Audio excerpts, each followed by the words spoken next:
Annie. And I'm Kathy. And we take freeze-dried to fresh.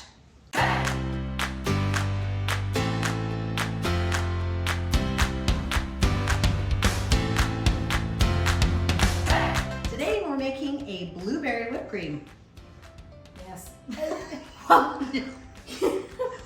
Yes. The thing is, it's pretty interesting because, you know, if you put fresh blueberries in your whipped cream, what would happen to that? Waters it down and gets all runny.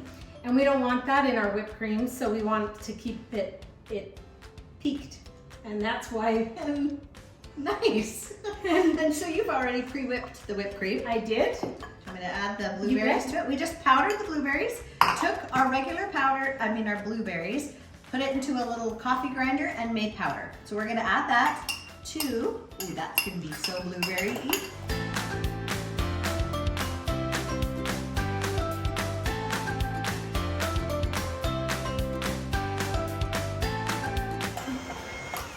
It's become quite thick because it's Because the blueberries are sucking up the moisture, but you can add a little milk if you want to, but we're liking it more to like eat it like that. all right. So Do that? No. I'm just gonna, Spatula? yep.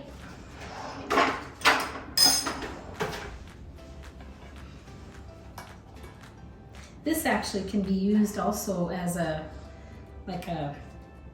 icing for the top of a cake because it's got just fruit in it.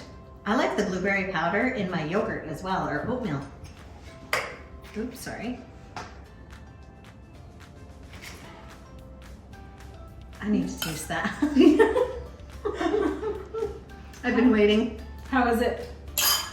So good. The blueberry pops in that. It tastes so good. Oh, I should leave that I here. wonder if we did, like, I'm just thinking because I think this would be great if you did many different colors. So you did the raspberries and then you did the spinach. I know there's already sweet in here. So, but for green, right? Mm-hmm. And so you could actually do all different Pineapple. colors. Pineapple for Pineapple, yellow, yeah. that would be great. So that's a great, natural food coloring. So I love that. Mm-hmm. Now, if you haven't subscribed to our channel, do that and also hit the notification bell so that you're notified when we post a new video. And Give us a thumbs up if you like this video and give it a try. remember, you can do this too.